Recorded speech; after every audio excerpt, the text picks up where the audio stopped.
Hello, everybody. This is Philip Smith. Welcome this evening to the Town Hall Series event sponsored by the National African American Gun Association. My name is Philip Smith Boyde, National President and Founder of the National African American Gun Association, otherwise known as NAGA.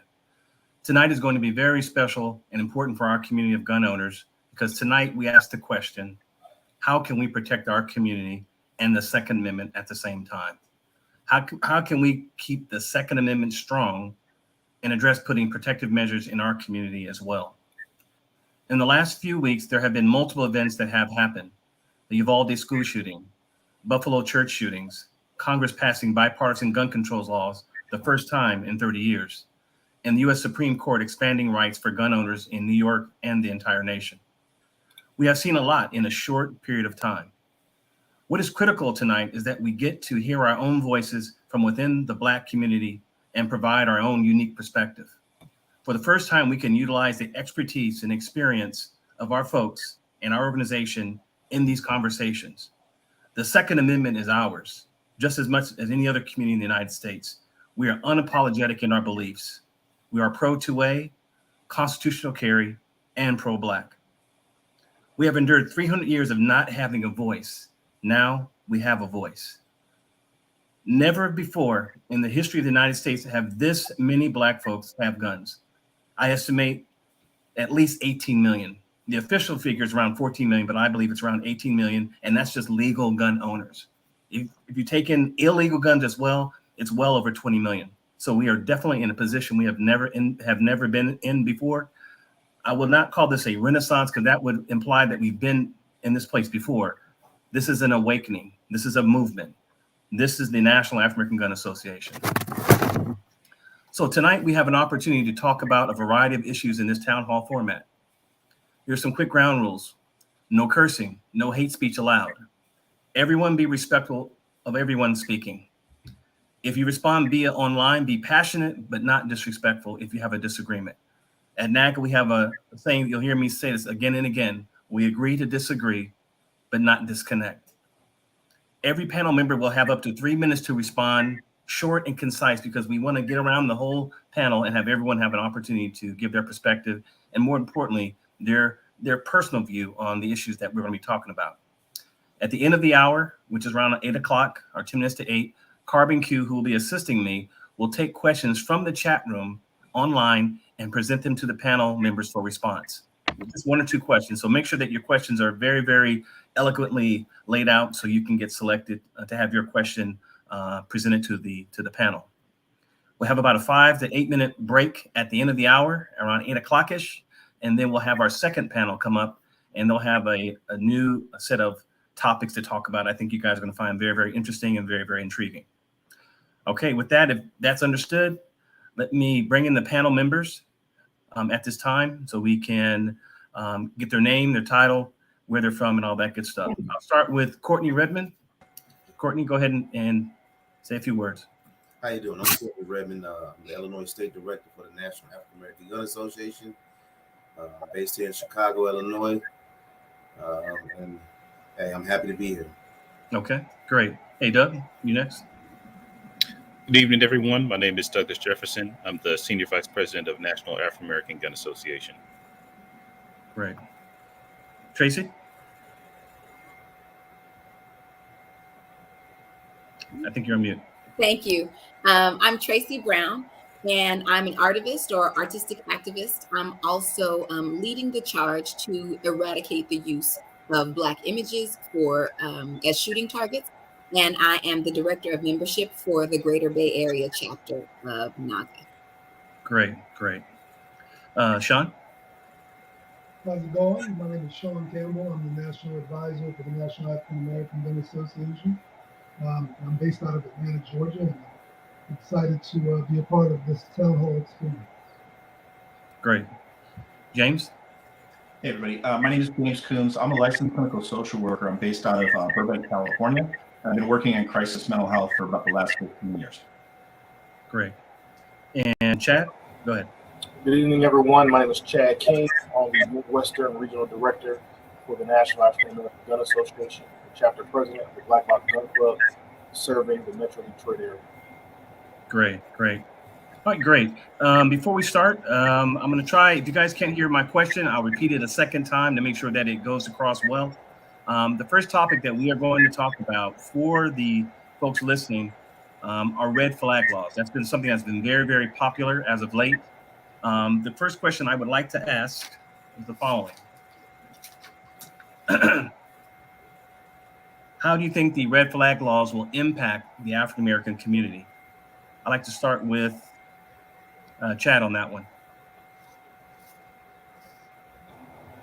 Thank you for that question. So, how do I believe red flag laws will impact the African American community? Um, would it be too much if I kind of went into what red flag laws are? Go right ahead. All right. So, red flag laws is a colloquial term for what are known as emergency risk protection orders, and essentially what those are, they're a civil restraining order that can be used to disarm persons of their firearms or restrict access to firearms for those who have been deemed a threat to themselves or other people, right? And usually, if a person has expressed suicidal ideations or ideations of killing a bunch of people in a public place, for example, the family of that person or friends of that person or law enforcement in that community had the authority to petition a court or petition a judge to have firearms removed from that person and prohibit them from possessing and purchasing firearms. I think that what we've seen so far in the states that have red flag laws already are that they have been utilized against Black folks disproportionately. For example, in King County, Washington, which is the King County, Washington. That's the county that Seattle is in. In King County, Washington, they have red flag laws are in Washington State, right? And what we have seen thus far is that Black people are overrepresented in red flag cases by a factor of 2 to 1 relative to their population. So in King County, Black people represent about 6 or so percent of the population, but they make up 12% of the red flag laws in King County, Washington. If you want to look elsewhere, you can look at California, for example. In California, what we've seen is that 97% of red flag cases have been petitioned by law enforcement, not the family of people, not the friends of folks, but law enforcement. And so when you talk about how it's going to impact Black people, already we've seen a disproportionate number of Black folks been impacted with red flag cases, number one. And number two, law enforcement has been the predominant petitioner of red flag cases, right? And when you have those two things mixed together, combined with the history of policing and law enforcement upon Black communities, it becomes a dangerous mix. Okay, great. Good response. James, I'm going to turn to you. You're the licensed social worker. What are your thoughts on red flag laws as it relates to the African American community? Yeah, specifically in the African American community, my primary concern is I won't get into the debate about how law enforcement works or doesn't work for us, because I think we understand that. We understand the challenges associated with that. My primary concern about the public using the red flag laws, and in California we call it domestic violence restraining order, and it's got different names across the country, is that there's going to be resistance and hesitation to either A, contact law enforcement to try to use it, or B, if they do contact law enforcement and it's used, is there going to be an adverse outcome, which again, we've seen in the media a lot. I'm actually particularly concerned about talking about red flag laws now. They've been around for a few years and popular for a few years, but California has actually had a variation of red flag law for a long time. And this has actually been across the country. I work in mental health, and part of my work involves putting people on involuntary holds when they're a danger to themselves, danger to someone else. We have firearms restrictions when somebody's placed on an involuntary hold when they want to hurt themselves or somebody else, and they end up on a firearms restriction list for the first involuntary hold, and the second one could actually give them a lifetime ban. There's a way to appeal that, but that is in essence a red flag law that we have in place already. My concern about the whole discussion is that, especially if we look specifically at who's been implementing red flag laws and who's been actually introducing the legislation across the country, we got to question, we got to wonder where they're coming from, because they're folks from both sides of the aisle, from one side actually a little bit more than another, believe it or not. And I just don't, I'm not understanding what their intent is. It starts to feel like it becomes a divisive issue. My preference is to talk with individuals and families in the work we do and in the community around firearms safety, which is very different from talking about a restrictive, prohibitive law or tool that's used by law enforcement or used by agencies. We need to have a wider conversation around firearms safety for everybody, because I think if we talk about red flag laws, there's immediate thought of who's out there that shouldn't have a gun. If we have a reasonable conversation about who and who shouldn't, if someone has a history of suicidal behavior, makes sense, they probably shouldn't have access to a gun. Not just have a gun, but have access to a gun. I'd like to see us get into a space where we can move beyond red flag laws and we can start to have open, honest, public dialogue around safety in our communities. Great response. Courtney, you're in Chicago, a lot of Black folks up there. What's your perspective on this? I think my perspective on it is the same way that everyone talks about. We don't want it to be weaponized. Coming from a relationship, leaving a relationship, I think a lot of times, not to put it on women or anybody, some people I've seen it where an instructor here was put on what we call a FRO, or a firearm restraining order. They were put on that. They were put on that because they left a relationship and it got toxic. Right? Okay. The person was a good person, but the actual state just took the side of the petitioner. And so when we come to that point where it's being weaponized, that's what's going to very much affect the Black community. That's going to that's going to hurt us, because we know that there can be some jealous people out there. They are looking to disarm you, and even if so, we want to say anybody who means you harm, what's the first thing they can do? They can disarm you. So any of your online debates that you may have, any of your disagreements, can be used in the court of law. Even in Illinois, it says it's supposed to be clear and conspicuous threat or danger to yourself or someone else. How is that even defined when we have people losing their FOIA card for misdemeanor offenses? Great comments. Sean, I'll turn to you. You're an attorney. You're a board member. You've been with NAGA for, 7 years almost, from the very beginning. What are your thoughts on the red flag law or laws?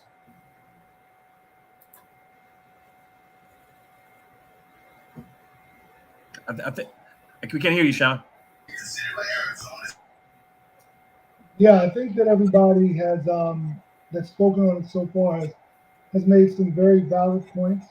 The weaponization of these things is definitely a concern as it relates to the African American community.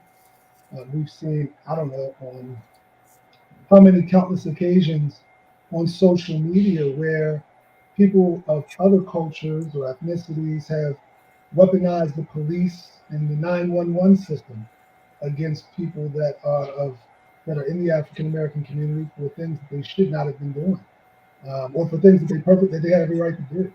So the weaponization is definitely a concern. There's a whole lot of legal concerns as it relates to, due process and fundamental due process, both procedural and substantive, which I won't go too far down that rabbit hole because nobody wants to hear a legal law school lecture, but there are some problems there. And I'm always cautious of giving people an opportunity to deprive others of a right. And I think that's one of the things that we need to remember, that owning a firearm in the United States of America is a right. And you're talking about depriving an individual of a right before they've done anything. That's problematic. Even when you start talking about mental health and people with mental health issues, there are a number of people in law enforcement agencies that have mental health issues. But for some reason, we don't necessarily talk about them when we give them guns, ammo, and training and send them off to police the population. There's a high rate of suicide in agencies such as the United States Border Patrol and a whole host of others.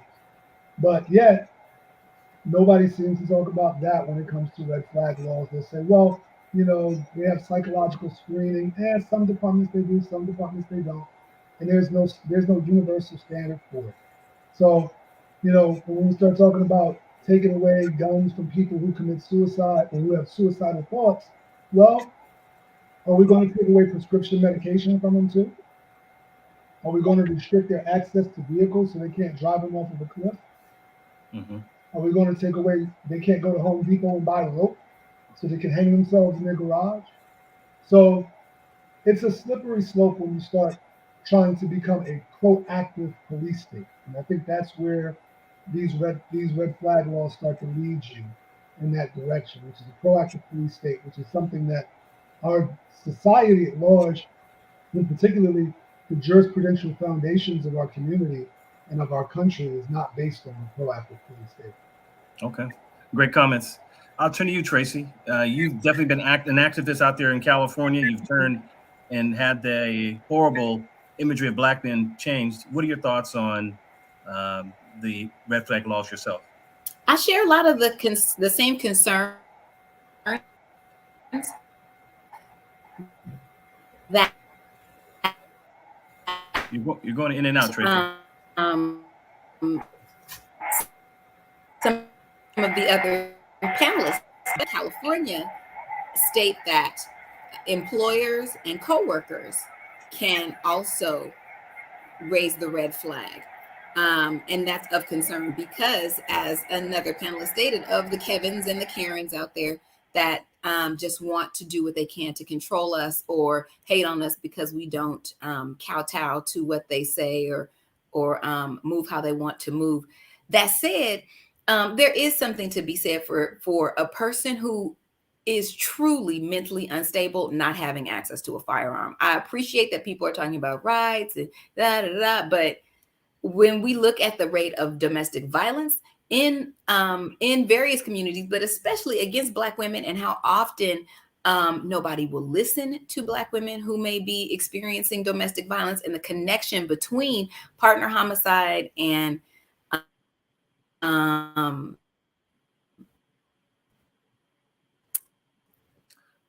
losing you a little bit, Tracy. Hey, Tracy, we're losing you a little bit. Who have a history to kill or terrorize women, but there is something to be said for being cognizant of the fact that is a concern. So I totally agree with a lot of the things that other people have said, but I think there is something to be said about the reality of domestic violence and the role that that firearms can play in situations where people don't have them safely. And just like we lock up our firearms in our safes and we keep them safe, I think it's, it would be healthy for us to do what we can to ensure that folks who are healthy are able to have access to firearms. Now, I'm not saying that's an easy task. And I am concerned about the disproportionate limiting of access. Okay, great. Disproportionate limiting. Yeah, Tracy, we're losing you in and out, so I'm gonna cut it right there. And disproportionately. Okay. Great comments. Doug, last but not least, I'm going to turn to you. You and I have had many debates, conversations from a philosophical standpoint. What are your general thoughts on the red flag laws? Sure. So first, before I get into that, I want to make sure everybody that's watching, whether you're on YouTube or Facebook, make sure you like, share, subscribe to those social media so we can make sure we get this word out and we can include as many folks from our community in this conversation. Even if they aren't able to watch live tonight, at least they can follow up and watch the link after we finish the broadcast. But going back to the red flag issue, I mirror a lot of the same feelings and thoughts as the panel.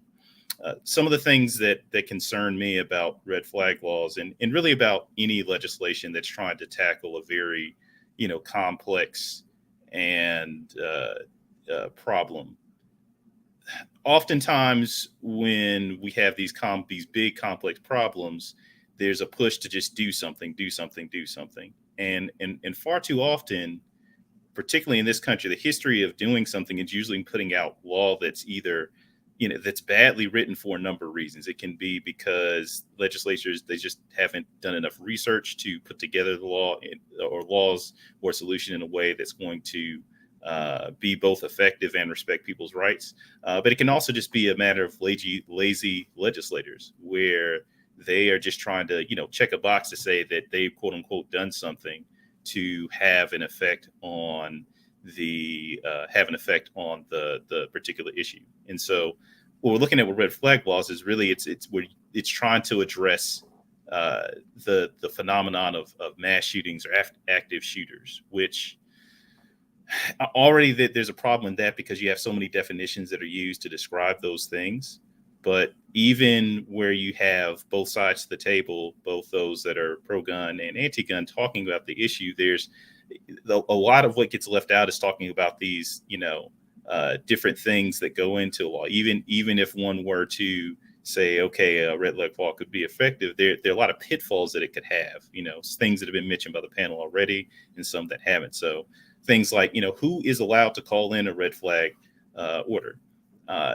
We have often where law enforcement is allowed to do it, but in some states, they have it written where just the general public can do it. And that gets into an issue of, potential abuse of those laws. So people use them against those that they don't like or those that just make them uncomfortable, but not uncomfortable in a way that's unsafe. So, for example, if you have a person that is particularly pro-gun, exercise their gun rights, they're not hurting anyone, they just like to go to the range, like to go have, fun with their friends, hunting, whatever the case may be, but they have a neighbor or someone in the community that just doesn't like guns and doesn't think that people should be able to own guns. They call a red flag law against this person just because the person owns guns, not because that person has made any threats against anyone.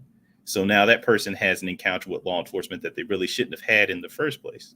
So the question being, what are the kind of penalties that are written into law to hold those that would potentially abuse red flag laws accountable? And oftentimes we look at the legislations on the books, there aren't any accountability measures. So that's a problem. Another issue is that when we talk about red flags law, if we think this person is, a risk to themselves or to others as far as harming people with firearms, if the only thing that happens is, okay, well, you just took the firearms away. Well, might there be other weapons that this person could get a hold of, knives, heck, even driving their car to hurt people, right? And so that gets in the piece of there's no real intervention to where there's some type of mental health or counseling service that are extended to have contact with this person and follow them over a much longer term to make sure if they are indeed having some type of mental health crisis that is leading them to want to harm themselves or others, that they are put into some type of program, have access to services where they can be restored back to a normal base level where they are not a threat to themselves or to others. But currently, the way most red flag laws are written, that's not anywhere in that process.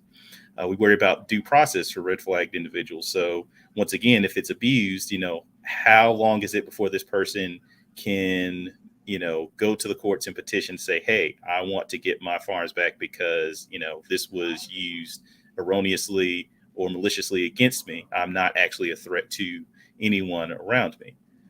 Because with red flag laws, these take place in the absence of the person that has been red flagged. That is to say, if you have red flag law called against you, you don't get a chance to go before the court and argue that it's wrong before they come and they take your firearms. You have to do all that after the fact. So what's the process for that individual, and how long does that take for that individual to fight that in the case of errors and erroneous use?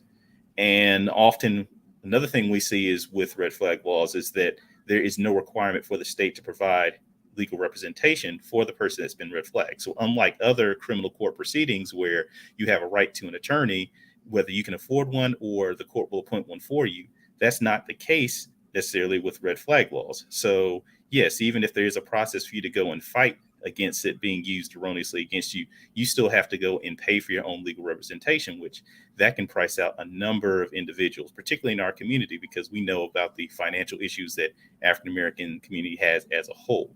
So it's these type of things that aren't really dealt with, aren't really hashed out, that are very important issues that if you're going to put these type of laws on the books, if you're going to talk about implementing, you have to answer these questions. These are good, legitimate questions that have to be answered.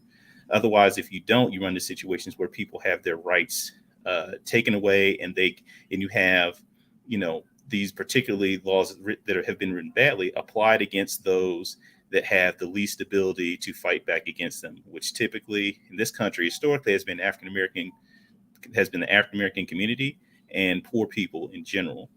So what I'm afraid is if we don't hammer out these issues, we can run into a situation like we've seen with other complex issues where we just throw laws at the wall and see what sticks.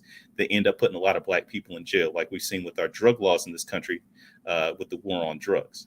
I don't want to see a war on drugs 2.0 or 3.0, but it's guns instead of drugs, where you have African Americans that are disproportionately getting thrown in jail, that are having the rights deprived, but you're not really getting to the root cause and fixing this issue, because we know through study of criminology studies looking at violence, that violence is created by conditions in environments that people experience. It's not created by tools.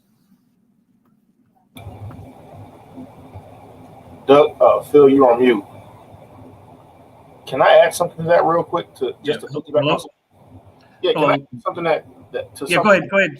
Jump in, Chad, real quick. Yeah, just quickly to something that Doug just mentioned about people having to go back to court and argue their case to get their gun rights restored and get their guns back. In Marion County, Indiana, in 2019, I believe it was discovered that 63% of Black folks who had a red flag case against them were not able or did not return to court to that scheduled hearing, and thus lost their guns by default of not showing up. 63% of folks lost their guns by not showing up to those court hearings. And the reasons for not showing up to those court hearings were not being able to take off work to be able to go, not being able to afford an attorney to represent them. So Doug is absolutely right relative to the other hidden cost of red flag laws. Okay. Great comment. James, I'm going to turn to you. Yeah, I wanted to take it back a moment to when we talked about, I want to talk about involuntary holds earlier. Some of our process here is if we take somebody in on an involuntary hold, again, they want to harm themselves or somebody else, they've already been identified somewhere else in the system and brought to us. One of the things that we're required to do is actually we do a firearms notification of prohibition to let them know and lay out what the law is for them. We actually also provide information on the appeal process at the time of their admission, and that goes with them when they leave. So I'm not familiar enough with the newer red flag laws, but it seems like there should be a process where at the very least people are given information about their rights up front. And we try to do it here. I'd hope that people take that seriously and make sure that we maintain people's rights there in other settings. Something I want to come back to, though, we were talking a little about the connection between mental health and gun violence, and a couple of things I wanted to bring up. 1 in 4 people experience a major mental health issue at some point in their life. So 25% of us at least have experienced some mental health issues. The vast majority of people who experience mental health issues are nonviolent. The vast majority are nonviolent. And those that are experiencing mental health issues are actually more likely to be a victim themselves. So I just want to kind of put it out there that mental health issues does not equate to violence. Mental health issues can actually equate to victimization. There are some things that we do need to do, though, and we do need to take it seriously. Of all of the gun deaths that we talk about in the United States, half of them in 2020, half of them were suicides. I don't have any information on whether they were legally obtained or illegally obtained, whether they were stored properly or not. But we need to be having an open conversation about this. I saw that one of our viewers had a question about seeing a counselor before you go to court. I'd like to see us get to a place where we can have these questions about safety and about mental health before it even ends up in a legal situation. Imagine if we could do that. Great comments. Wait, Now, I'm gonna before you move on, actually, if I may, there's one more thing I'd like to say. When we're talking about intimate partner violence, I should use that term to make it very clear. It's not just men versus women. It's women versus women, women against women, men against men. It's intimate partner violence happens with various types of people, with various groups of people. Mhm. So I think some people have opportunities for growth and improvement around understanding that when somebody brings up intimate partner violence, it's not man bashing. It's talking about a real issue in our community that a lot of people are struggling through. Right. Very good point, Tracy. Now I'm gonna put everybody on the spot with this question, but I want to get a quick response. Are there any instances where a red flag law would have stopped a mass shooting from your perspective? I'm just going to go around the room. Doug, I'll start with you. If there are any instances where red flag law has stopped a mass shooting, would have stopped. Would have stopped. Okay, would have Correct. stopped a mass shooting. I think potentially, and I say potentially because the instances that I can think of, those instances also had many other failings in the system that would happen before we even got to red flag law, and whether that was people identifying very clear signs that a person was in some sort of crisis, be that a mental crisis, or whether they had just had something that had happened in their life that had made them have this kind of hopeless outlook to where now they want to harm others and themselves. There's studies that have kind of looked at this the phenomenon of active shooters and have theorized that really what we're seeing is a violent suicide, not necessarily homicide. The homicide sort of kind of block out what we're looking at. And this is not to say, to have empathy for those that actually,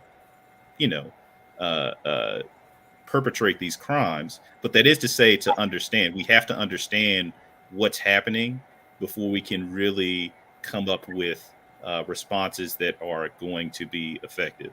And so if we take into an instance like, where people say like, well, maybe a red flag law could be used to save life. We look at an instance like in Charleston, with the shooting in the Charleston church with Dylan Roof. Yeah, with Dylan Roof, you had you actually had a failure of the system where the background check system should have worked to catch that, but because of errors in inputting the information on the government's end into the system, the information that would have stopped him from purchasing firearms did not come up. So he was able to purchase a firearm legally and then go on to commit that heinous crime.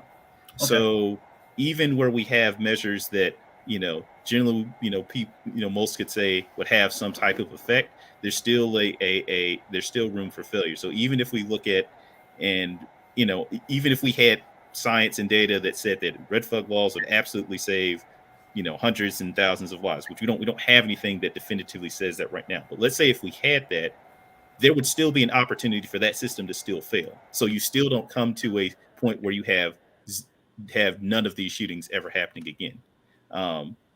So, and I think to get close to that point, we have to understand, violence in itself, not just gun violence, but violence as cycles, violence as being created and sustained by environments and by conditions that people experience. Like I said, environments and conditions, not solely because there's access to one tool or another.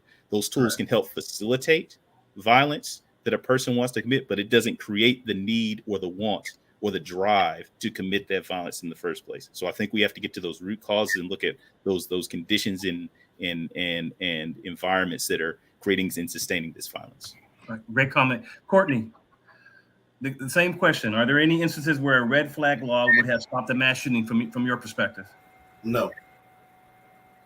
Okay. It didn't stop July 4th. It didn't stop New York. Didn't stop Parkland.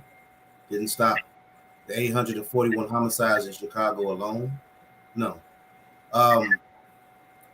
They can be red flag all they want. You can red flag and take away the firearms. Even here in Chicago and in Illinois, you can get red flag. They can take your FOIA card. But we all know that the black market is still available. Right? They have access to it. Or they would just steal one. So no, I don't necessarily subscribe that red flag laws are going to stop mass shootings or going to stop crime. Okay. Okay. Sean, what do you think? I think that I don't know all of the details about every single shooting that's been classified as a mass shooting Mm-hmm. to make a determination to say, would there have been any instance ever in which a red flag law may have stopped the mass shooting? However, if you want to take the safe way out and say, because I don't know everyone, potentially sure, but I think that potential is extremely low. I am a very, very strong proponent and believer in individual conviction to do things that they want to do. When a person sets their mind to something, just like prohibition didn't stop people from drinking. Okay, and that was a nationwide thing. All it did was create a black market and allow the mafia to flourish. Okay, ultimately, if a person wants to go ahead and commit an act of violence and they want to get their hands on a gun, if they're truly committed to it, Mm-hmm. the tools are just there. The black market is there. All of these types of things. People who have guns legally in their home that they may take and use for illegal purposes or heinous purposes. So, you know, if I'm a betting man, I say no. If I'm a Okay. betting man, I say no. When a person wants to do something, they do it. But because I don't know the details of every single specific instance, which was classified as a mass shooting, which, depending on what your definitional base is, can Mm-hmm. change from agency to agency, group to group. I'll go with you know, I'll go from an absolute no to very, very, very, very, very, very, very unlikely. Okay. Good. Next question I'm going to ask to the group. Real quick responses. It just seems like everyone, not everyone, but there's a lot of people that believe red flags is the holy grail. It's going to solve everything. Why do you think so many people inside our community and outside believe that the red flags is going to provide the solution to some of the shootings that are taking place? Desperation, fear, ignorance, and laziness. All right. Great response. James? I'm there with that as well. Law enforcement responds to incidents. We're talking about trying to prevent something before it happens in the first place. We have to go upstream. We have to back up, and we have to take a look at what are causing these incidents in the first place. As far as I'm aware, the last significant number of mass shootings we've seen, every person has legally obtained their firearm. Whether that be going through their process or whether that be the system that the process that they're in made a mistake, but they did not illegally obtain their firearms. We got to get back to what the root cause is as to what's causing these incidents, what's going on in our communities, what's going on in our families, what's going on in our relationships that are leading to violence, and why do people have the means to engage with these tools in violence? Great comments. Tracy? So I think it's definitely important to have a clear understanding about the culture of violence that exists in the country that we live in. This Mhm. country was built on violence and subjugation, slavery, obviously. So it's important to note the connection between that and the incidence of violence in this country. The promotion of this idea of the connection between masculinity and using a gun in a certain way, or strength and using a gun in a certain way, can be very problematic. And I think that, but in terms of like why people believe it's the Holy Grail, I think people, like Sean said, people are desperate. And they're also lacking awareness of the way that these laws can be disproportionately applied. And some people even may have some awareness, but they're in denial because people are so desperate to see this not stop happening. We have to pay attention to the fact that our community in particular, but now more so because we're able to see from a more widespread perspective, we're able to see the violence up front because people have these cameras and the body cams and the camera phones. We have PTSD and people are desperate for something to be done to make it stop. You know, they may not again understand the nuances of why this approach is problematic in ways, but that we can look at it from a perspective of humanity and recognize that people are traumatized and they really want the gun violence to stop. But as all the panelists have pointed out, and myself, I agree, it's important for us to really start thinking about the root causes of gun violence. And when we're speaking specifically about the Black community, we have to talk about the devaluation of Black life and how that shows up in our own communities. How, you know, we know that that's the same reason that a white woman can jog up and down my street at 2 a.m. by herself, because they know, the community knows that if you touch her, you're going down. But if you hurt somebody in closer proximity to you in community, you may not get punished, or you may not suffer any consequences. So a lot of times we hurt who's in proximity. And so, again, that realization is important.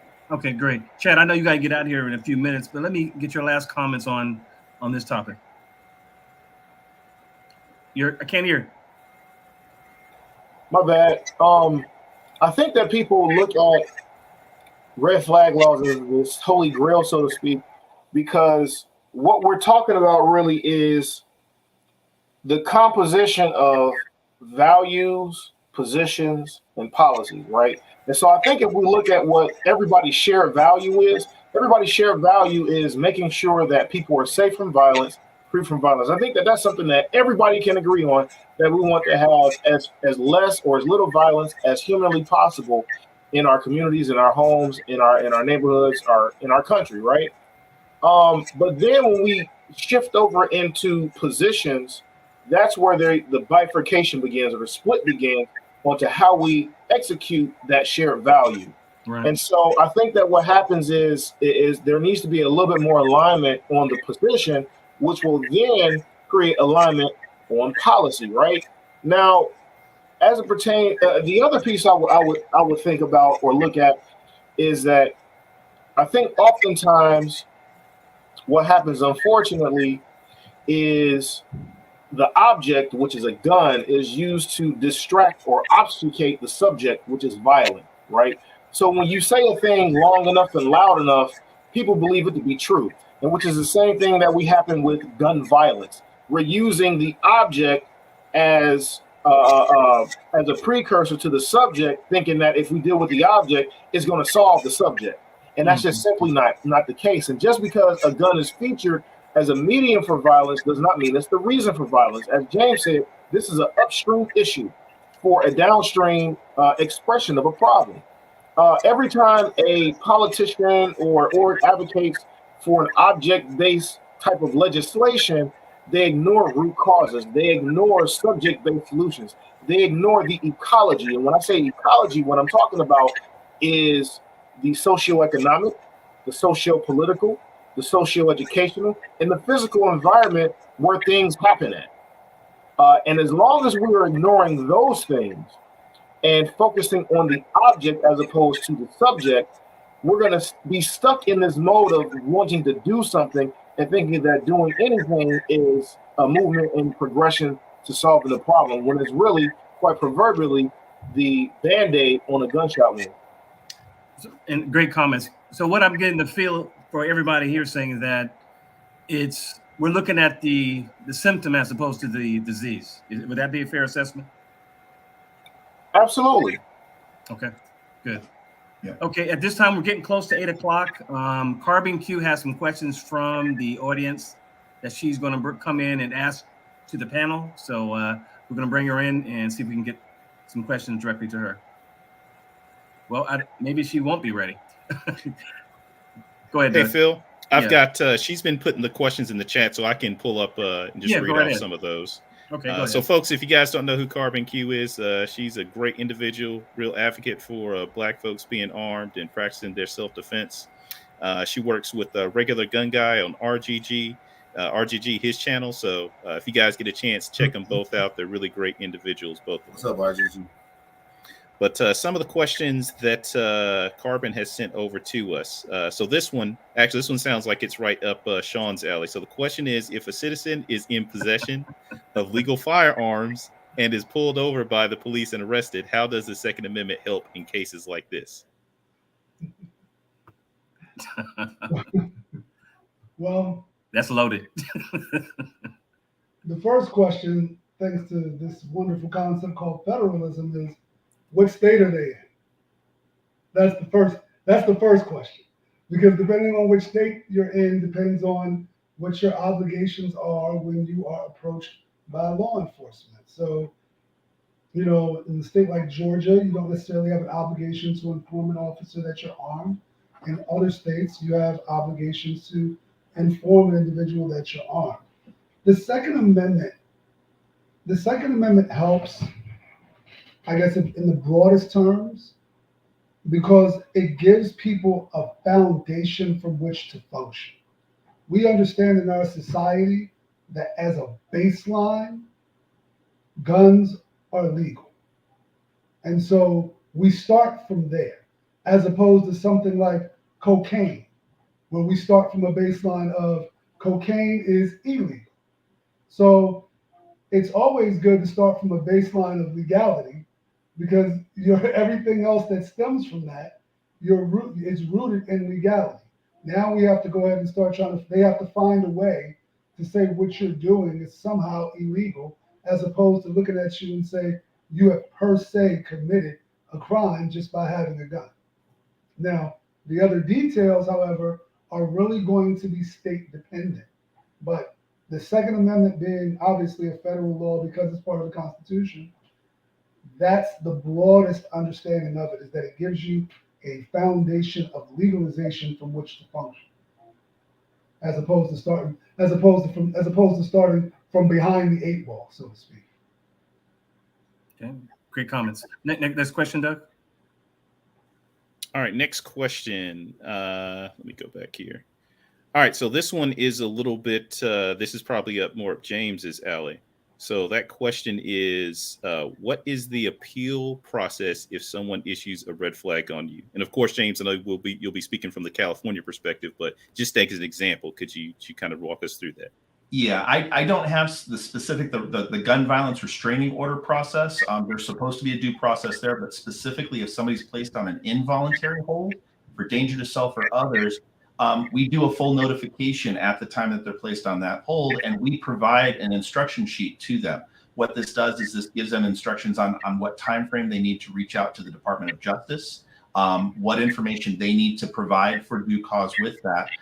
They can actually either do it on themselves, or they can ask to be represented if they want to, or they can choose to be represented if they want to there by their choosing. But we lay out the information for them. They, in essence, have to demonstrate to the court why it is safe for them to possess a firearm despite the incident that caused them to be placed on the involuntary hold in the first place. So it's having hard conversations. So the legal system aside for a moment, one of the things that I've experienced is just our communities having difficulty having hard conversations and holding each other close when we have those conversations. This is something that Philip, you and I talked about a few weeks ago as well, about the importance of having that bigger tent. The due process piece for the involuntary hold allows for that conversation. But if an individual, stepping back for a moment, if an individual isn't willing to have a hard conversation about safe ownership of firearms, should they have access to firearms, especially when they've demonstrated an instance where they're a danger to themselves or somebody else? I'm going to do my own homework on the gun violence restraining order. I want to learn a little bit more about that. But we need to be willing to have the hard conversations when we enter into that space. And Phil, can I say something really quickly? Yeah, go right ahead. I think that we also have to be very clear about how amorphous this statement of mental health issue is. Does it mean that you have to have something that's diagnosable in the DSM-5, or what actually constitutes a mental health issue? Because many people would agree that post-traumatic stress disorder is a mental health issue. Mm-hmm. Right? Now, I'll speak openly about it. I don't think he would care, but my father is a Vietnam vet who has 100% disability because of his PTSD being so extreme. Mm-hmm. But he in no way, shape, or form is a threat to anyone by him having a firearm. So when we start utilizing, that's another issue with these red flag laws, is that the terminology is so amorphous. It's really, and that can be very problematic. We have involuntary holds in Georgia as well. They're called 1013s. And yes, they are weaponized, unfortunately, as well, which goes back to what Doug was mentioning. And yes, there is a total lack of accountability for that.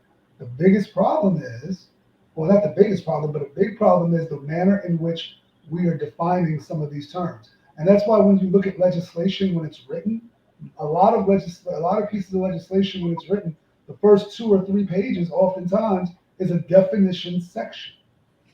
But when you look at these red flag laws, mental health issue, danger to themselves or others, what does that really mean? And then even if you go to the DSM-5, I'm sure James could probably tell you this. You go to the DSM-5 and they have things called not otherwise specified, meaning we don't know. We just think you got an issue. So even a lot of the healthcare professionals, I used to date a shrink, okay? Even the healthcare professionals in their Bible, which is the DSM-5, have things where they say, we don't know. We just think you're crazy. So that's what it means. That's what not otherwise special. That's what it means. We don't know. We got $200,000 in student loans, a PhD, and we don't know. But we don't want you to have the Second Amendment right guaranteed to you by the Constitution. Mm-hmm. And that's a very important point, especially because when we talk about some ideologies that are out there that are nuts, I would say that a lot of people that I've heard repeat QAnon theories, I'm concerned about your stability.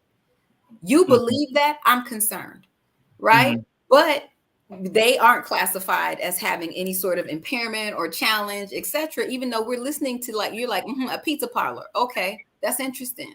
Anybody else in any other place would have gone down for those types of things. So, or even like white supremacists, fundamentalists, or the extremists. That's we have to start looking at the psychological realities of that. But if we're not including that as a concern, then we're definitely selling short this opportunity to evaluate the realities of the challenges and the way that people's minds are working. But I agree with Sean about the fact that we can't apply this in a blanket manner. I think it's also important to note that I'll just leave it there. We can't apply this in a blanket manner. That something has to be done, but we have to be very mindful about how this is how it's applied and who it's applied to.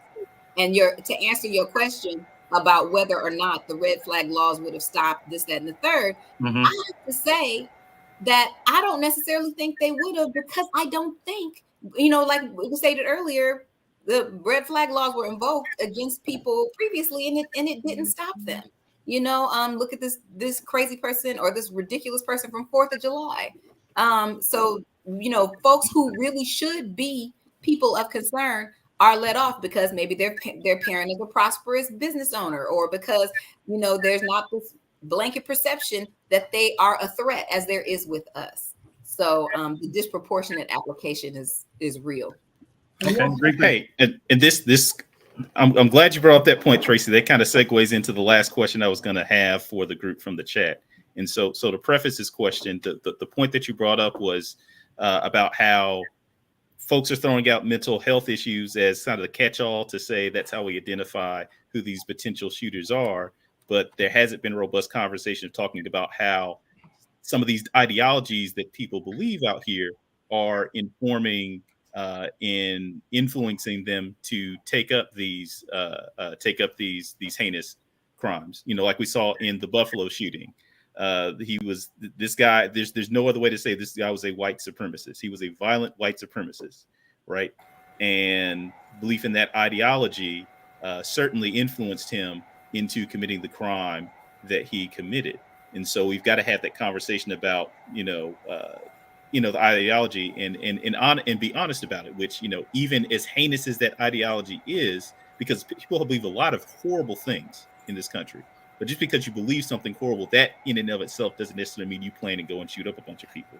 So there's this crossroads of the ideology, along with the crossroads of maybe some type of mental health crisis that combined creates these situations where we see these violent actions taking place. So to get to that question actually says, we can talk about mental illness and what our elected officials are and are not doing, but what about the families, friends, and neighbors who are warehousing and enabling these shooters? That's deep. That's deep. I think great comments, Doug. Great question, everybody, and answers. We're going to stop right there and end it. Great session, great panel. If I missed somebody or I didn't come back enough times, I apologize in advance. But great session. I think everyone had a lot to say.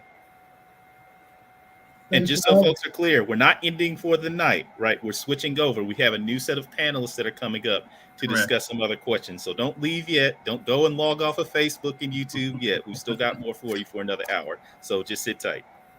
All right. Babies are the next generation of gun owners within NAGA.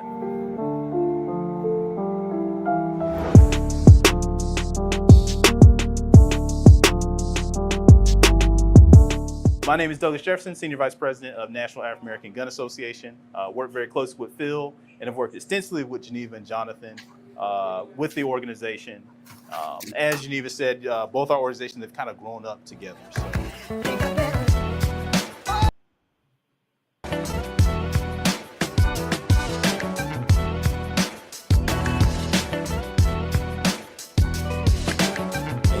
I actually joined NAGA a little over 2 years ago, before I even knew that Redstone was here, and because I was pissed. There was a lot going on in the world. George Floyd was just killed.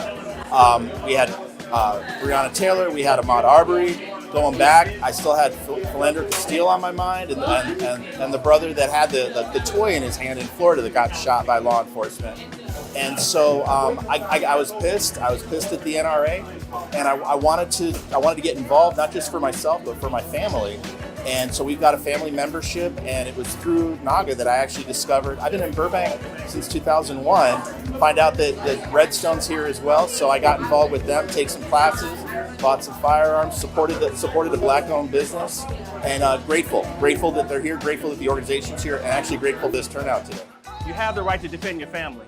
You have the right to defend your property and your loved ones. That should be an inalienable right. So we're very excited about the potential, but NAGA itself, we have to stop letting other people speak for us when it comes to politics. It's time for us to get up to the table, and we have to speak for ourselves. One of the things we're trying to get better at as an organization is making sure that everybody sees us as a national organization, particularly our members, because a lot of sometimes one can get the impression like, well, we're just based in Atlanta, which is far from the case. We're a nationwide organization.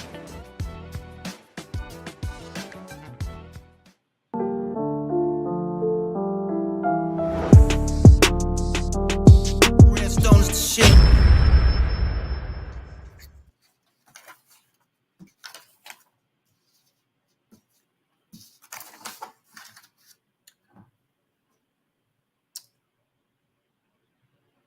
Hello, everybody. We are here for the second half of the panel discussion. We had a great time the first hour, a lot of good concepts, perspectives. Everybody had really good things to say. I was very, very excited and very hopeful, I think, with the folks that we had on the panel. The second hour is going to be a new set of folks in a different topic. I think it's going to be just as exciting, and I think we're all going to learn a lot from the folks that we have on the second hour of our discussion here at the National African American Gun Association. So with any further delay, I'm going to have everybody come on in the room.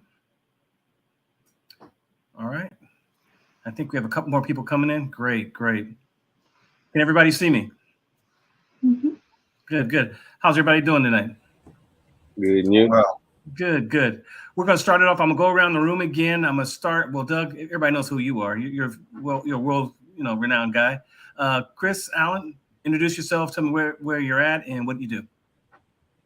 My name is Chris Allen. I'm an Army vet from Galveston, Texas, and I'm the founder of Hoodneck. We're a 501c3 nonprofit catered to bringing people together with the outdoors.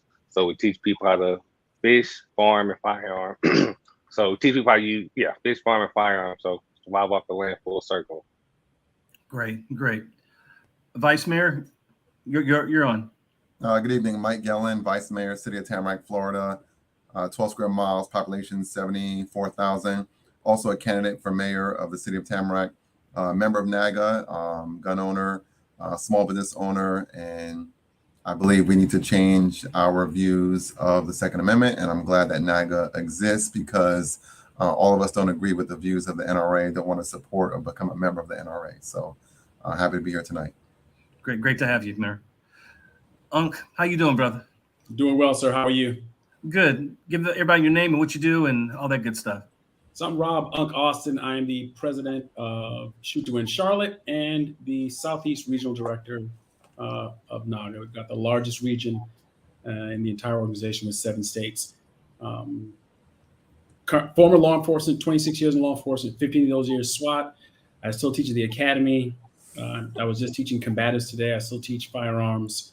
I'm a USCCA training counselor, and just a bunch of other stuff. But glad to be here, glad to be among the panel, informed African-American Second A supporters, and ready to get it started.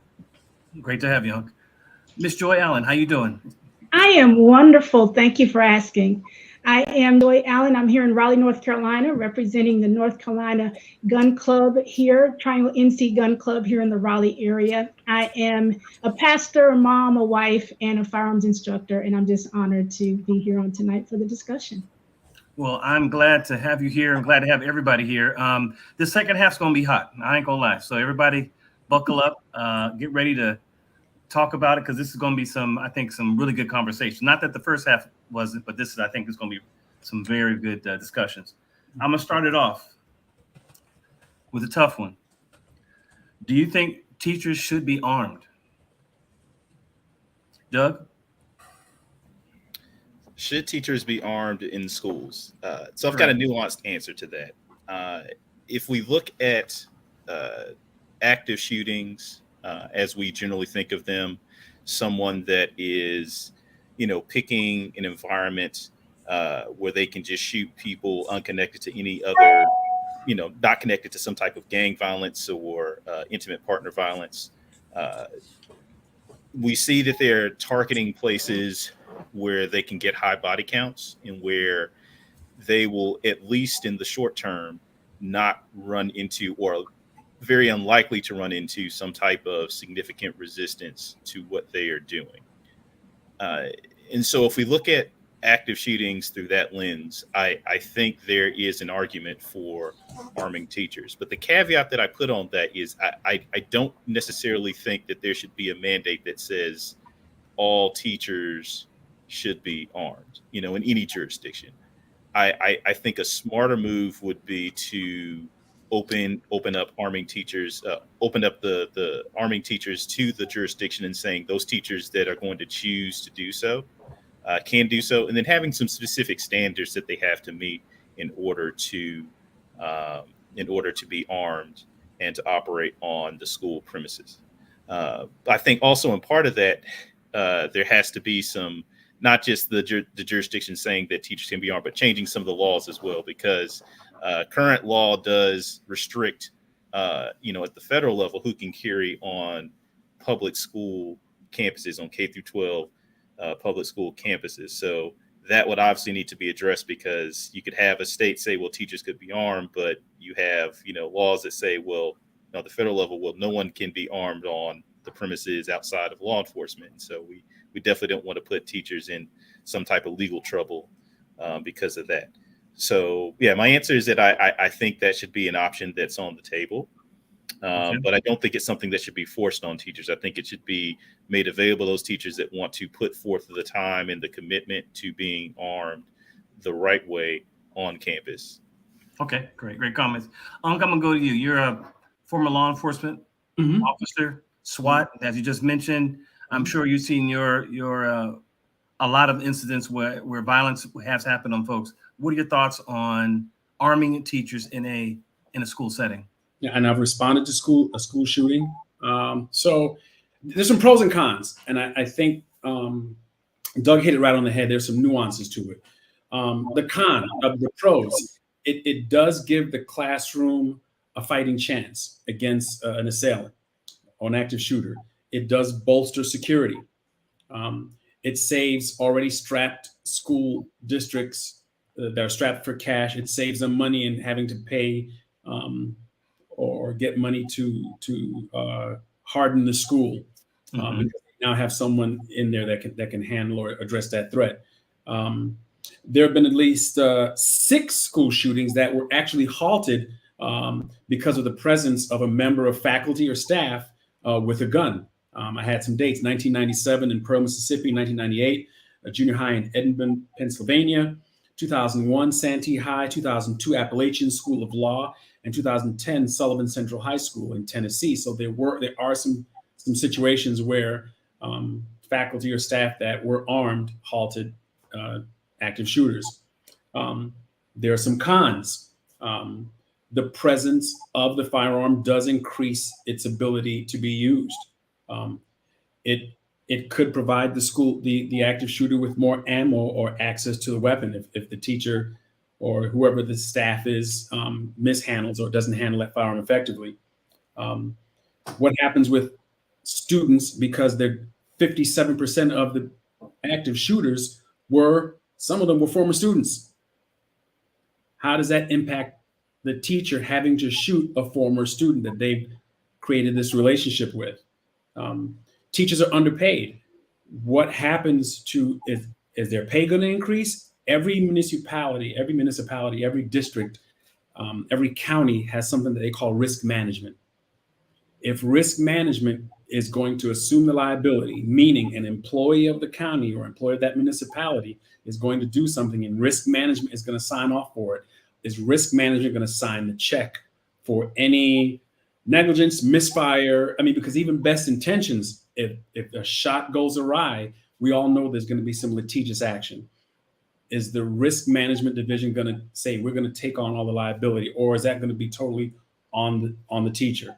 We talked about what they have to go through in order to carry. If it's not forced on them, if it's elected or it's voluntary, if the teacher's pay going to go. There's just so many different nuances.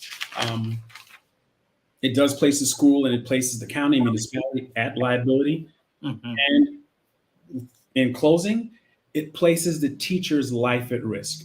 No one became a teacher thinking that, hey, my life is going to be in jeopardy. Law enforcement, SWAT, certain jobs or careers, you go into the military or something like that, there is a high propensity that you're going to be fired upon or you're going to be engaged in some type of lethal action. Now that's another category in being a teacher. I don't know that many teachers would take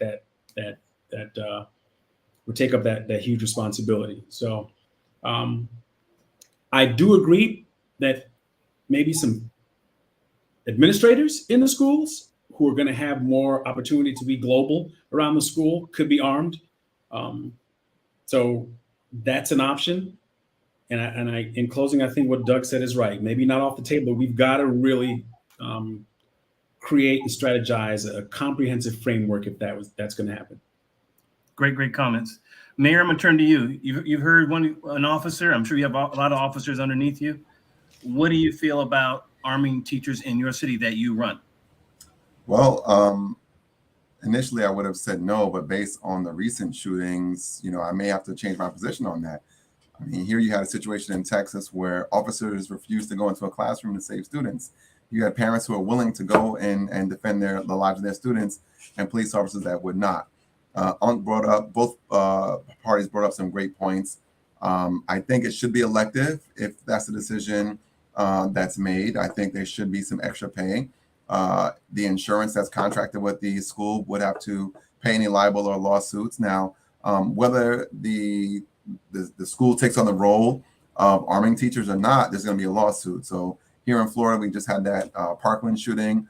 I want to say there was a $90 million settlement between the federal government and those families. So money's going to be paid whether we arm teachers or not. Now, there are probably a lot of teachers nationwide that are gun owners and that train. So I think if it's a direction we go in, it should be elective. Teachers should be paid more, or administrators. There should be training.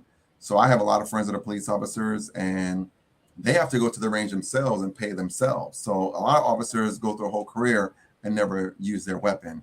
So if we go in that direction, then there should be ongoing training, ongoing licensing, mental health tests as well. But I think the negative, one of the negatives that miss is, students can be stressful. And I can foresee a situation where a teacher is angry and stressed out and grabs a gun and wants to shoot a student, or claims that, a Black student threatened them and they were in fear of their lives and now they're shooting students. So that's the one thing that scares me about that. But it's something that should be strongly considered. It should be, locked in the classroom where maybe only a teacher and administrator has access to it. There should be cameras in the classroom that's focused on where the gun is located, so we make sure that only the right people have access to it. It's a conversation worth having. There should be strong parameters in place and definitely training. But it's definitely something that should be considered given the fact that there are so many more school shootings. And apparently it just seems like police officers aren't willing, at least in the situations that have happened, the one in Texas and one here in Parkland, where there was an officer outside the school that refused to go in. Maybe it's time to have someone armed inside the school. Yeah, I think I'll say, this is my little comment about that. I think probably one of the most surprising things that I've watched is the lack of, and I'm not trying to demonize law enforcement, but if I know babies are being shot inside and I'm a cop and I have a gun on my holster and I'm with other cops, my moral compass is not going to be able to sit there and hear these gunshots and these kids cry out and dying. I could not do it. I'm going to run in there. I might get shot myself, but I'm at least do my job, which is protect and serve. So that's my commentary. Joy, what are your thoughts on all this? So I agree with everything that's been said. I 100% believe that teachers should have the option to be armed while they are teaching school. The fact of the matter is that many of our teachers, they are more trained, if you will, and I'll use that loosely, yet it still applies, but they're more trained when it comes to dealing with emotional issues, dealing with mental health, if we want to use that term. And not only are they there with the potential, if they are armed, to save children, but these teachers deserve the opportunity to preserve their own lives, to defend their own lives. And quite frankly, we've seen these school shootings where there are disgruntled students who return. You never know who's going to come in the door. And so I won't repeat everything that everyone else has said, but I will say this. We currently have 8 states in this country that do allow armed teachers in the classroom. And frankly, there's no data that shows that there have been any negligent discharges, that there have been any accidents, that there's been any foul play. And so I think that speaks volumes. There's an area there that we really need to explore and something we need to consider. I 100% agree that they should not be forced. And I also agree that there should be some sort of training. Even those 8 states have a process that must be gone through, and some of them they have to apply in order to exercise that right. Nonetheless, the option is there. So I certainly agree that it's an area we need to look at more closely. Great comments. Chris, what are your thoughts? Same. I think the teachers that want to care should be able to care, and I think they should also go under, certain, stress training every so often and things like that. And as well, I think there should be something implemented into the classroom, because I don't know how you all grew up, but in our school they had like panic buttons and stuff like that. With it, like how the mayor was saying, I think something more of like a lock box that's only known through the teacher and principal. And when it's like activated or some sort, maybe alert police and to exactly what classroom, where exactly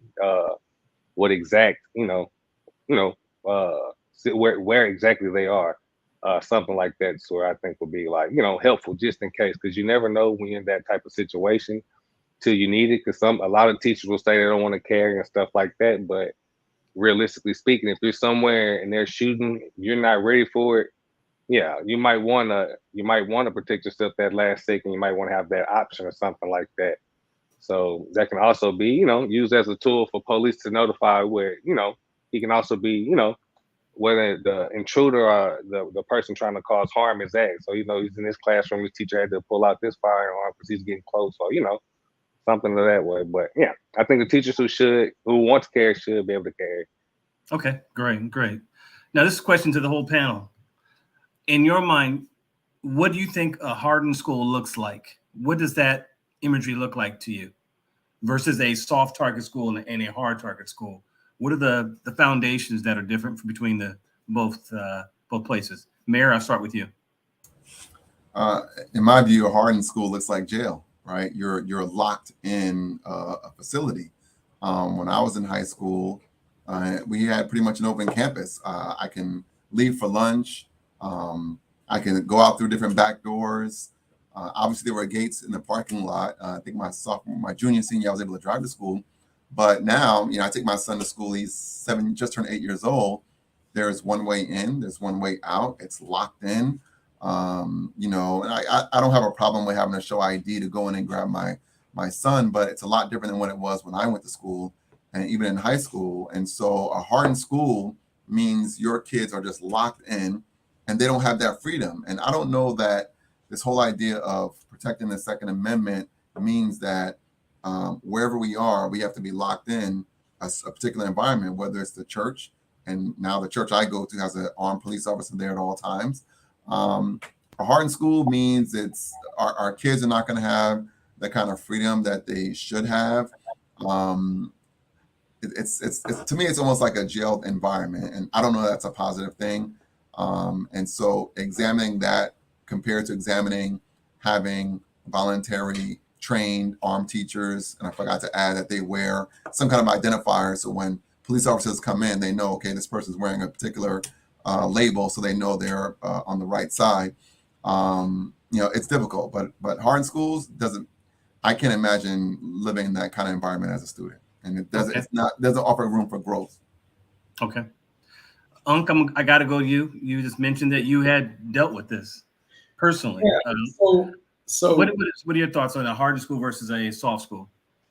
Uvalde that state got $100 million of a federal grant to harden the school. Uvalde got $69,000 from that grant. Still had a school shooting. It just floors me when I hear and I understand that our kids can't have the freedoms, lock them in as a jail. When I was on, we would do zone checks. We went to schools that were, hey, one way in, one way out. The doors are locked. And, I asked the resource officer, I said, so when the shooter is inside, if you're hardened and you're locked in, how do we get in? He couldn't answer the question. It's because now we got to think of, okay, if we're going to do that, what is the answer when the firearm and the shooter has made it inside? Now law enforcement is locked out and they've got free reign, to do what they do. I would tell resource officers all the time, all you have is a pistol. Most of these shooters will come in there with pistol or long gun, and you're outgunned. A hardened school looks like, I truly believe, more programs, more measures, more threat assessment programs. There's too much information that comes out in the aftermath of a school shooting where we should have known or we should have seen these patterns and trends and we did not follow up on them. Mm-hmm. I think addressing and I think one of the comments in the last panel was we're using mental health as a broad brush stroke. We can't apply mental health to everything. I do think effective threat assessments are important. Comprehensive counseling, student support. You hear this in the airport all the time. If you see something, say something. Those things really need to be applied in schools. I do not agree and I don't support locking our kids in school when the firearm and the shooter can get past, those doors, unless we're doing it like, Joe Clark with metal detectors at all the entrances and exits. Right. And kids going through metal detectors and people get that, people get stuff through metal detectors, or wands. So, but I do believe a hardened school looks like more, it's not just security and it's not just guns. I think there has to be a comprehensive combination of physical security measures, counseling, training, and education. Okay, great comments. Doug, in your mind, what does a hardened school look like? And I'm gonna add something to it. Do you have a problem with law enforcement or security officers physically there with their guns in full view as students come in? So my viewpoint of hardened schools, I like the holistic approach that Unc was just speaking of, and I do share some of the concerns that Vice Mayor Gillen was speaking of, as far as having this school that is like like this secure facility jailhouse type piece. I think one of the things that's missing a lot when people speak of hardening schools is looking at that holistic component and then understanding, what the threats are. So if we're talking about a school specifically, and we know that a very large percentage of those that commit school shootings are current or former students of that school, they're already going to know how to get into the school. They're going to know what those security measures are, and they're likely going to be in the school already when they start their rampage. So with that in mind, then we have to start thinking of, should we focus so much on the exterior of locking them out when we know the threat will already be inside, right? Because there's a very good point that Unc brought up about, police getting there, but now they can't get into the school because it's hardened against an exterior foe coming in versus built in a way that an interior to stop an interior foe. So certainly, classrooms themselves, if we're talking about, those doors being set up so that they can be locked out, so that the shooter cannot enter a classroom. Sure, they're already in the school, but now they can't get into the classrooms where the students and the teachers are, right? So they can't get to the victims. We could have, there's all types of low profile type of ballistic paneling that can put in doors that can be put in glass where the door just looks like a normal door. Right. So now that door is hardened against gunfire that the shooter could potentially use to try to get into the classroom. There are gadgets that you can use to put on doors to make sure that they stay locked. Like there's one I've seen that slides over that pneumatic arm at the top of the door that prevents you from opening it. So you need to have like a great deal of force, that generally a single individual is not going to be able to generate to open up that door. So that can slow down or stop a shooter from, once again, getting access to the victims. And the longer that you can prevent that access to the victims, you're saving lives and giving law enforcement time to get there and actually stop that threat if you're relying on law enforcement coming in from the outside. Now, the more holistic view we're talking about is hardening is not just, architecture, but we're talking about people and processes. So what do I mean? Like processes of how we are, like Aunt talked about, identifying who's a threat and who's not, having more resources, counselors that can deal with mental or emotional issues that students may be going through, and having that as a way that students can see something, say something to refer their friends or acquaintances to. Because we have to think, these kids, if the only thing we have is just law enforcement is going to come arrest somebody, take them away, even if that student knows that there's something wrong with their friend or their acquaintance, they don't necessarily want to see them get locked up in jail, because they're not thinking, oh, this person is really going to shoot. They know there's something wrong. But, most of us are not going to that point where we think this person is just imminently going to shoot up a place. And even if they are, I mean, there's still, we have to be honest about the human condition, and that nobody honestly wants to see other people locked up in jail at the end of the day. So there's going to be some hesitation, particularly if there's some type of relationship there. We just have to be honest about that, right? And so if we have measures to take them through some type of counseling pipeline first before we get law enforcement directly involved and throwing cuffs on people and driving them to a jail, I think that's going to open up a lot more opportunity for people to report. Same goes for teachers, because teachers, those are their students. Even if they see little Johnny, is having some issues, they don't necessarily want to see Johnny go to jail. They want to see Johnny get help. And help could just be counseling, not just in the short term in that moment, but over the long term to help them get back to that baseline where they're not going to be harming themselves or other people. With the people piece, that's having those counselors, having those, after school programs, having, places to funnel, that energy of kids into something positive, and to be able to identify things that may be going on at home, right? Because we have instances of, child abuse, sex abuse, whatever that could be happening to that child outside of the school, being able to identify that and make sure those people get help. Because if we look at a lot of these shooters, they had some type of trauma in their background, not just trauma, trauma in of itself doesn't make you go out and hurt people, but unresolved trauma can make you want to hurt people, right? So if we can identify this trauma they're going through, get them the proper help, get them out of a bad home situation, if that's what the case is, or whatever that environment is, then that's also preventing mass shootings. Now, but that's going far up the line, versus just making sure they can't get into the school or making sure they just can't get the weapon. Because once that person's kind of decided, I want to hurt people, that's a lot harder to stop versus if we can interdict them far upline and say, okay, when they're just having issues and they're just trying to figure out, okay, what do I do? How do I fix this? What can happen? Why is this happening to me? If we can address that, that's going to go much further than trying to, pretty much stop at the end of the pipeline. That's like if you've got a water pipe that's busted in your kitchen, water's getting all over the floor, okay, well, let's get the mops out and mop the water up. Well, the water has to be mopped up, but what's the real problem? The water gushing out the pipe. So we've got to turn off that pipe, right? And then we've got to fix it. That's getting to the child when they're just having some type of mental or emotional distress or some type of bad conditions that they're living in outside of school, or, bad condition inside of school in the case if it's bullying, right? The mopping of the floor is just, okay, let's make sure we can get the cops there when the guys start shooting, make sure we've got the teachers' arms so they can, interdict the shooter once they're inside the school.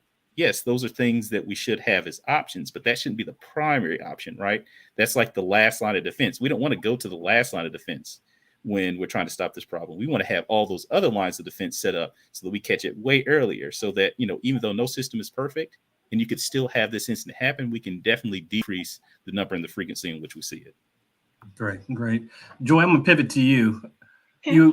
You've got a PhD. You obviously have spent years in schools and classrooms. Yes. What is your perspective on a hardened school with you actually in that school? What will your thoughts be on how you feel about that? I agree with many of the comments that have been stated, but I'll throw out this example.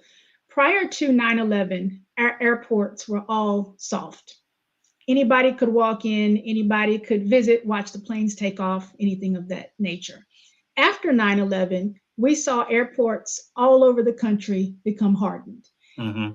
And the people inside those airports are still free to move around. I believe schools can do the same thing. There doesn't have to be such a focus on the physical outside portion of the school. It's about protocol. And I can tell you, as a mother of, 2 young adults, one that just graduated and she's off to college next year, I can tell you firsthand that when my husband and I moved our family from a neighborhood that was more melanated to a neighborhood that was rarely melanated, the school security was like night and day. The school that my daughter graduated from, there were armed personnel on site all the time.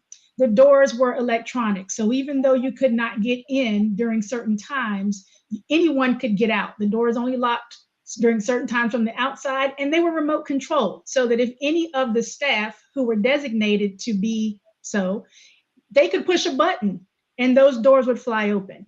And so when I hear these discussions, I get a little passionate about that, because at the end of the day, I think we do have solutions that are already in play.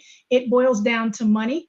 It also boils down to who is willing to serve those communities, because at the end of the day, whatever solutions we tend to put in place, there are certain communities that just don't benefit from those. And so with that being said, I agree with all the suggestions that have been made. Doug, you mentioned the many, many, many tools that are out there to basically secure classrooms, and they've been proven, right, to protect children from anybody who might be coming in. But at the end of the day, again, it boils down to money. So I just really believe that there is a way to harden our schools without making our children feel like prisoners, without making them feel intimidated, because it is being done. And again, if we look at what happened to airports after 9/11, the only difference is everyone was on one accord and the money was there. I'm going to ask you one more question based on your response. What was the discussion, if any, at the first school that your kids were at based on security? Was there any discussion with other parents at all? There was some discussion, and to be honest, that school felt like a jail, but it was insecure. It was not as secure as the school that they graduated from later on, but there were armed guards there, the doors locked, there were the metal detectors, the children were made to feel like criminals, right? Even though they weren't. And at the end of the day, anybody who wanted to get in could still get in. And it was a good school, but it was on the wrong side of town.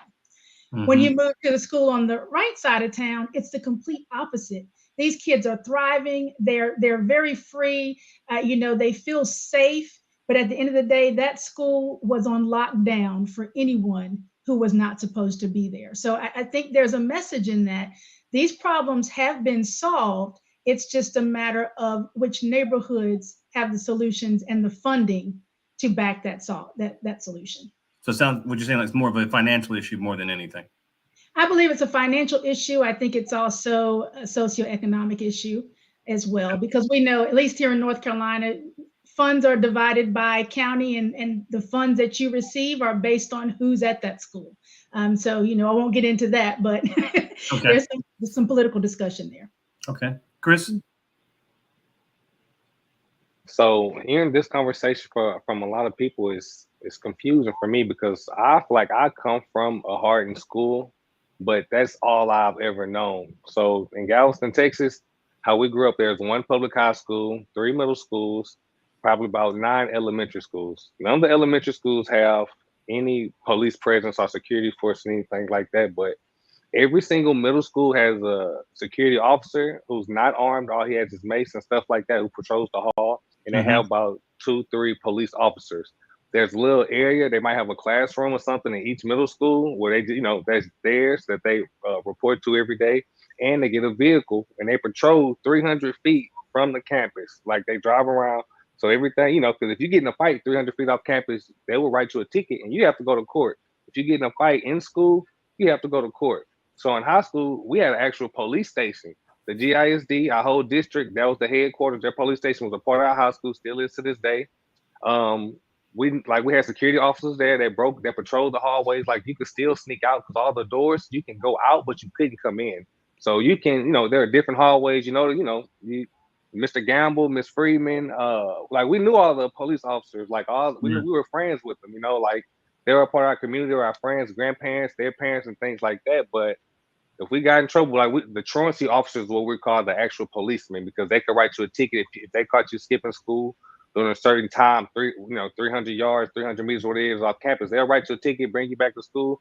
You have to go to court. The security officers walk around with mace and stuff like that. All the officers break up fights and stuff like that. But we were a poor school. We didn't have money, but they had to protect us from ourselves. That's the difference for us. That's why I feel like the poorer schools are more protected, because in middle school it was the same presence. They patrol and walk around. You get tickets in middle school, and that's 6th grade. From 6th, 7th, to 8th from 12th is all the exact same. So the 5th graders get the same treatment as like the 12th graders, but it's not harsh. It's not like they're intimidating. They're just they're just walking around, making sure you're not skipping, breaking up fights, making sure, not doing nothing not doing nothing you're supposed to, you're supposed to be in school. Walk around on the outside, they have the trucks and stuff like that. If they gotta take you to the real jail, they'll take you to the real jail. You make a bomb threat or anything in school, you go to a police station, you don't go to the principal's office, you go, stuff like that, the police handle. So it's different. And our teachers don't make anything, we come from super poor school district. So it's confusing to hear that from me. But yet again, I'm 15 minutes away from Santa Fe High School, where the school shooting is, where the Santa Fe High School shooting was. So I don't know. It's hard to. I feel like I come from a hard school, but it wasn't as hard as you think. At times it could feel like a prison. Like if you're in a fight, if you see a fight going on, it's gonna feel like you're in a jail. Guards and stuff, everybody's coming, it's mace going around. It sucks to be maced as a high schooler. Like nobody wants that for their kids, but with kids in a crowd, it's more of us than it is them, So Chris, let me ask you a question now.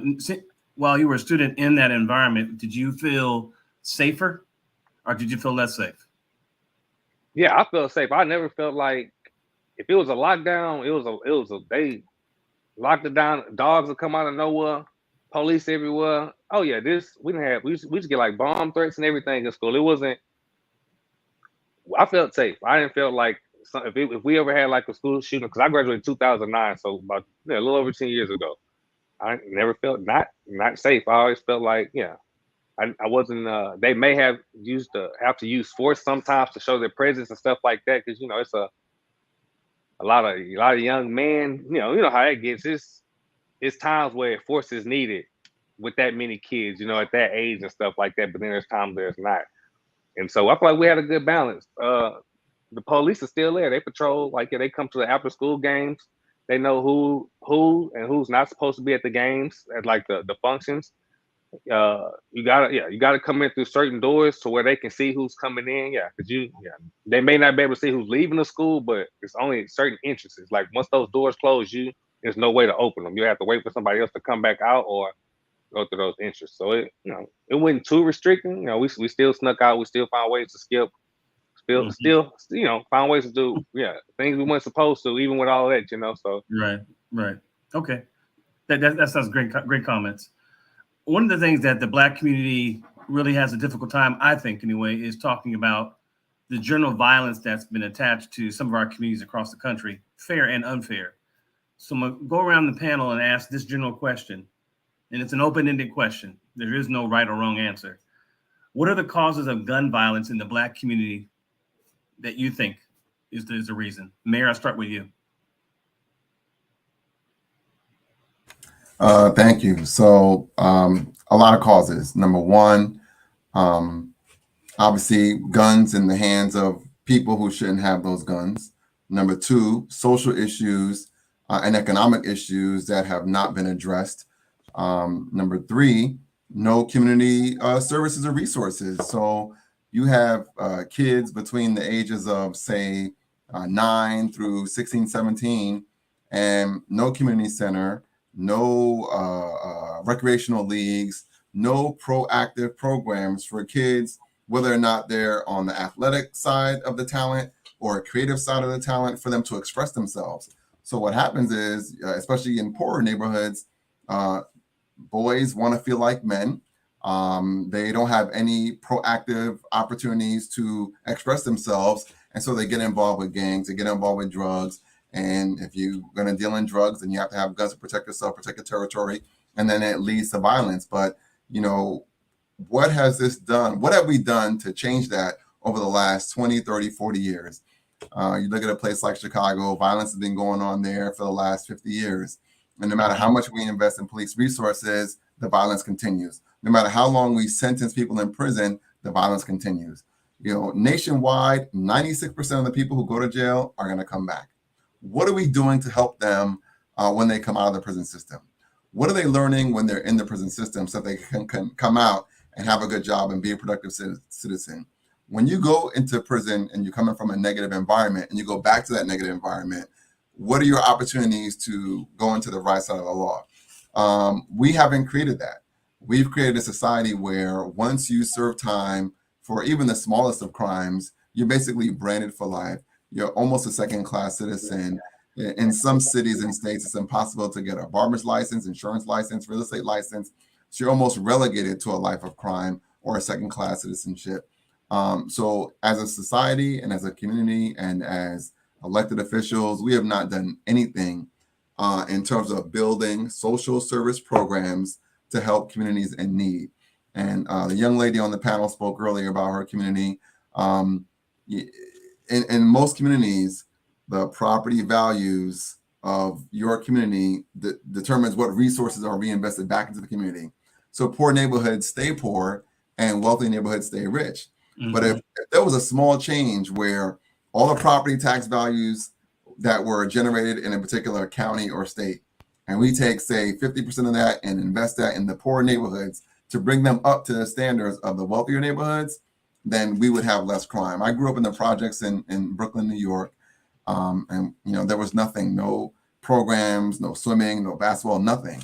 Then I moved to a nice community in Plantation, Florida, and I was shocked. I saw trees. There was a community center. There were programs. I couldn't believe it. And I'm like, wow, the kids that I grew up in the projects don't have any opportunity to compete with the kids that I'm growing up with now. And I came at 15, and I'm thinking to myself, look at all this that these kids are growing up with, and I didn't have that growing up. So it's really the structure of our society and our environment. It's a kill or be killed society. It's if you grow up with wealth and privilege, you have a much better chance of succeeding than if you grow up in poverty with no opportunities. So it's really a societal structural issue. Great. Doug? You know, Vice Mayor Gellin there, he really hit the nail on the head. He really pointed out those root causes, those specifics when we talk about environments and conditions that people exist in. I mean, he really pointed out those specifics of what they are that really lead to cycles of violence in communities. Because if we were to look at a community, take a school district in the middle of, Montana, all white school district, probably got more guns per capita there amongst like the parents and stuff home than you would see in a school district in the south side of Chicago, predominantly black school. And yet you see night and day differences in the amount of violence and issues in those communities.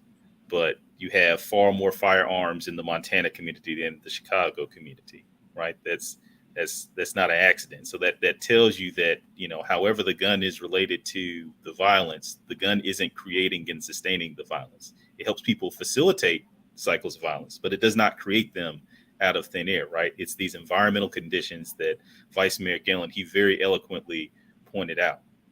So I'm just going to leave it right there. I really don't have anything to add. Like I said, he hit the nail right on the head. Okay, great. Unc, what are your thoughts? Yeah, I agree. It's environmental. Dare we say, people have choices. When you don't have a choice, when it's very disparaging, you don't have a choice. The socioeconomic impact of and not to negate what he said.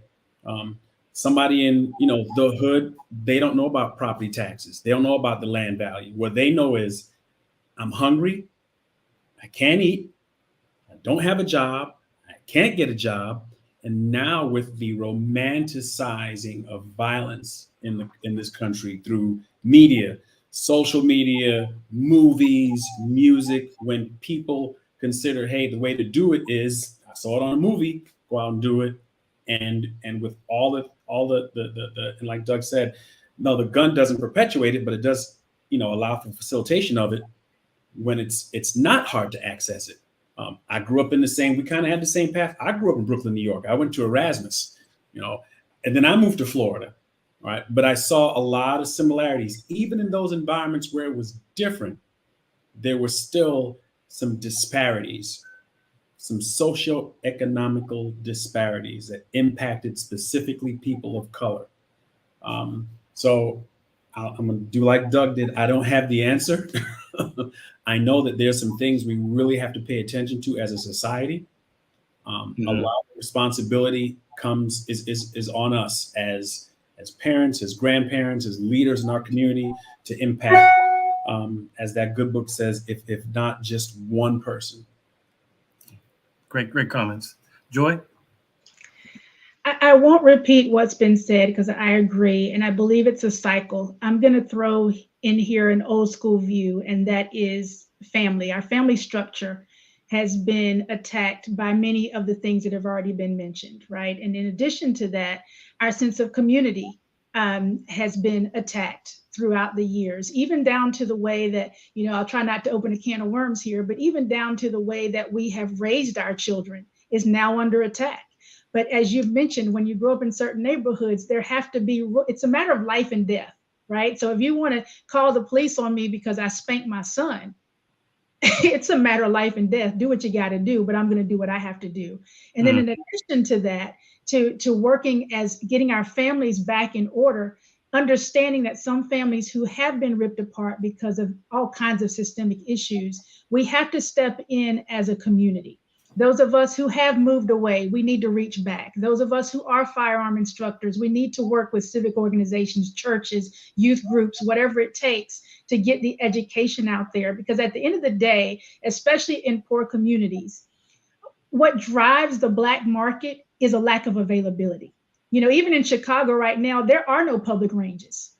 Go figure. That is going to cause some issues because people can't do it legally. And that drives up the price. It drives up the demand. all of these things are kind of intertwined. So I would close by saying we have to start first with our family units, and where we see that they are broken, we have to be willing, those of us who are able, to reach in and patch up those holes. Great comments, everyone. Doug, I'm going to close out in a few minutes. What are any questions from the chat room that you want to talk about or mention? Sure. So let's look through here. We didn't have a lot of questions from the chat, and there was one that came up. I think we had two actually. One was already answered.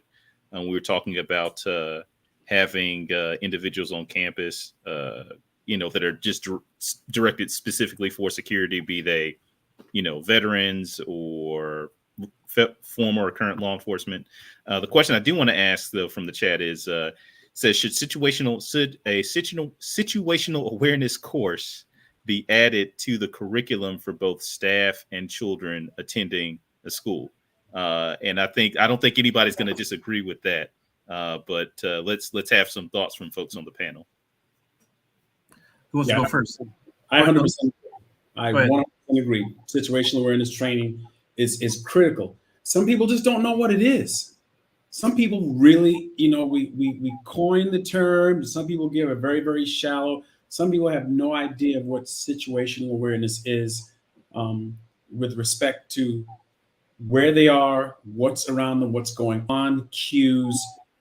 We do more disqualifying of what we call our spider senses or the hairs on the back of our neck. We do more as a society to disqualify situations and people than we do to qualify them and go with our gut. So yes, situational awareness training, 100%. I agree.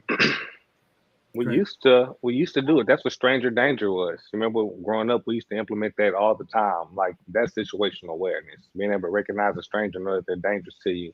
We don't do that to our kids anymore. That's not implemented in school. A lot of things aren't implemented that used to be implemented, but stuff like that, we are aware. We can only imagine what a stranger really was as a child. In the mind of a child, a stranger could be the boogeyman. It could be something way more dangerous than the man with a gun to us. Mm-hmm.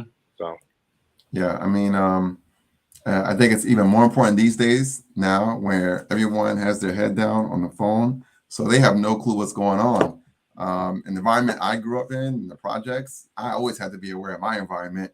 You never knew if you walked down this block, you were going to get jumped, or go around this block and there's another gang there.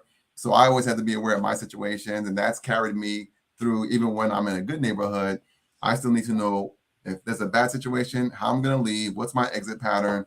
It's almost second nature for me, but everyone doesn't grow up in that environment. And these days now, where everyone has their head down, I mean, you see sometimes people walk into a wall because they're on their phone so long.